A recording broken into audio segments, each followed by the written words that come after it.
आइए इतिहास के एक बेहद ही दिलचस्प और जटिल पन्ने को पलटते हैं। एक ऐसी कहानी जहां मध्य एशिया के खानाबदोश योद्धा भारतीय उपमहाद्वीप में दाखिल होते हैं और एक ऐसे साम्राज्य की नींव रखते हैं जो पूरे 300 सालों तक टिका रहता है। चलिए इस सफर की शुरुआत करते हैं।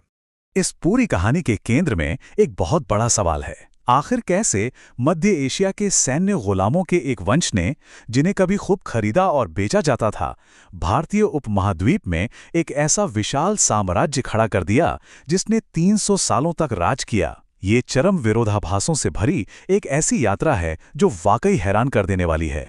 इस चर्चा को हम कुछ इस तरह से आगे बढ़ाएंगे। सबसे पहले सल्तनत की शुरुआत, उसके बाद 3 सदियां और 5 राजवंश, फिर शाही अर्थव्यवस्था, सांस्कृतिक मेल जोल और टकराव, और आखिर में साम्राज्य का पतन और उसकी विरासत। भाग 1, सल्तनत की उत्पत्ति, खानाबदोशों से शासकों तक। तो सबसे पहले ये मामलुक आखिर थे कौन? आसान शब्दों में कहें तो मामलुक मूल रूप से मध्य एशियाई स्टेप्स के खानाबदोश तुर्क थे। इन्हें गुलाम बनाकर इनका इस्लामीकरण किया जाता था और फिर एक बेहद वफादार इलीट सैन्य बल के रूप में तैयार किया जाता था। जब 1206 में मोहम्मद गौरी की हत्या हुई तो उसके एक तुर्क गुलाम जनरल कुतुबुद्दीन ऐबक ने सत्ता अपने हाथों में ले ली और इस तरह वो बना दिल्ली का पहला सुल्तान। ये इतिहास का एक बहुत बड़ा टर्निंग पॉइंट था। भाग 2, 3 सदियां, 5 राजवंश, ऐतिहासिक कालक्रम। अगर इन 320 सालों के इतिहास पर नजर डालें तो इसकी शुरुआत 1206 में मामलुक वंश से होती है। फिर 1290 में खिलजी आते हैं जिन्होंने साम्राज्य का जबरदस्त विस्तार किया। 1320 में तुगलक वंश के दौरान ये साम्राज्य अपने बिल्कुल चरम पर पहुंच गया।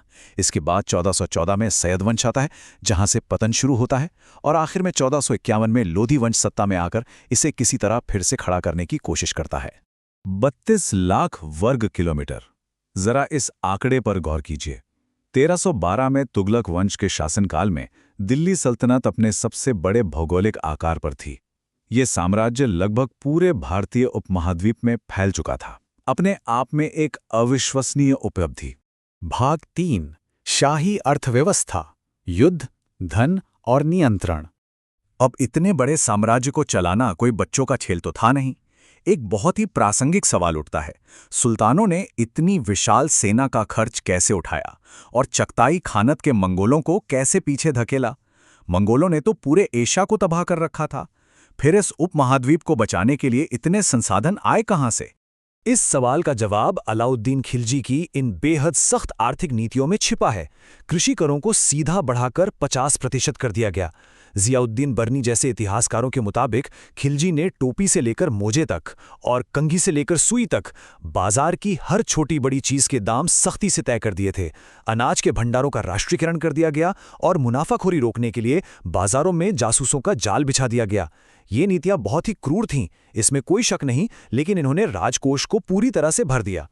और इस क्रूर आर्थिक नियंत्रण का नतीजा क्या निकला? 5 लाख। इन नीतियों से आए बेतहाशा पैसे ने तुगलक वंश को 5 लाख घुड़सवारों की एक विशाल स्थायी सेना बनाए रखने की ताकत दी।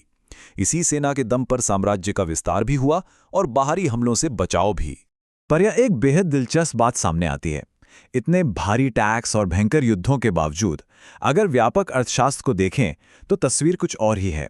सल्तनत काल में पिछले 1000 सालों में पहली बार उपमहाद्वीप की जनसंख्या में बढ़ोतरी हुई। सन 1200 में जो आबादी करीब 8 करोड़ 50 लाख थी, वो सन 1500 तक बढ़कर 10 करोड़ 10 लाख हो गई।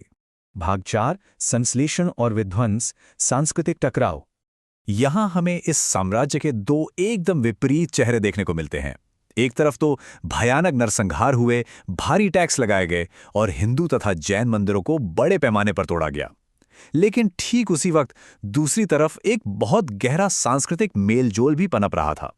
हिंदुस्तानी भाषा का विकास हुआ, कई हिंदू अधिकारियों को प्रशासन में ऊंचे पदों पर रखा गया और वास्तुकला की एक बिल्कुल नई मिश्रित शैली का जन्म हुआ। इतिहासकार रिचर्ड ईटन का 37 प्रमुख मंदिर विध्वंस अभियानों का ये डेटा साफ दिखाता है कि ये सब कैसे हुआ। ये स्पष्ट है कि विध्वंस का ये सिलसिला किसी एक शासक तक सीमित नहीं था। अलग अलग राजवंशों ने अपने अपने समय में अलग अलग क्षेत्रों को निशाना बनाया। लेकिन जो मंदिर तोड़े गए, उनके मलबे का क्या हुआ? दरअसल तोड़े गए मंदिरों के पत्थरों और खंभों का अक्सर मस्जिदें बनाने के लिए दोबारा इस्तेमाल किया गया। दिल्ली का कुतुब परिसर इसका एक बड़ा उदाहरण है, जिसे 27 ध्वस्त हिंदू और जैन मंदिरों की सामग्री से बनाया गया था। इसी टकराव और मेल से भारत इस्लामी वास्तुकला की वह नई शैली उभरी जिसने सच्चे मेहराब और गुंबदों को यहाँ के परिदृश्य का हिस्सा बना दिया। भाग 5 पतन और स्थायी विरासत, दिल्ली का पतन। जिस तेजी से ये साम्राज्य बना था, इसके बिखरने की रफ्तार भी कुछ वैसी ही थी। 1338 से ही विद्रोहों के चलते तुगलक की सीमाएं सिकुड़ने लगी थीं। पर सबसे खौफनाक झटका 1398 में लगा, जब तैमूर लंग ने दिल्ली पर हमला किया। उसकी लूटपाट और कत्लेआम ने इस क्षेत्र को पूरी तरह अराजकता में धकेल दिया। साम्राज्य कभी इस झटके से उभर नहीं पाया और 1526 में पानीपत की लड़ाई के साथ इसका पूरी तरह अंत हो गया। पतन के दौर की स्थिति क्या थी, इसे समझने के लिए ये कहावत एकदम सटीक है। सैद वंश के समय यह मशहूर हो गया था कि दुनिया के राजा का साम्राज्य दिल्ली से पालम तक फैला है। कितनी बड़ी विडंबना है। जो साम्राज्य कभी 32 लाख वर्ग किलोमीटर में फैला था, वो अब सिर्फ 13 किलोमीटर में सिमट कर रह गया था। खैर, साम्राज्य तो खत्म हो गया, लेकिन अपनी गहरी छाप छोड़ गया। दिल्ली सल्तनत ने भारतीय उपमहाद्वीप को अंतर्राष्ट्रीय इस्लामी नेटवर्क से जोड़ा। हिंदुस्तानी भाषा को एक आकार मिला, और अगर तकनीक की बात करें तो गियर वाले पानी के पहिए और ईरान से आए चरखे ने भारत में इसी दौर में प्रवेश किया।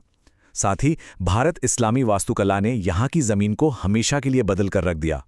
अब इस पूरी चर्चा के अंत में एक बहुत ही दिलचस्प सवाल खड़ा होता है। 1526 में पानीपत के युद्ध के बाद जब मुगल साम्राज्य यहाँ आया, तो क्या उन्होंने दिल्ली सल्तनत की छोड़ी गई इस जटिल नींव पर अपनी इमारत खड़ी की या फिर उसे पूरी तरह मिटा दिया? इतिहास का अगला अध्याय सच में बहुत रोमांचक है। इस विश्लेषण में साथ जुड़ने के लिए बहुत बहुत धन्यवाद।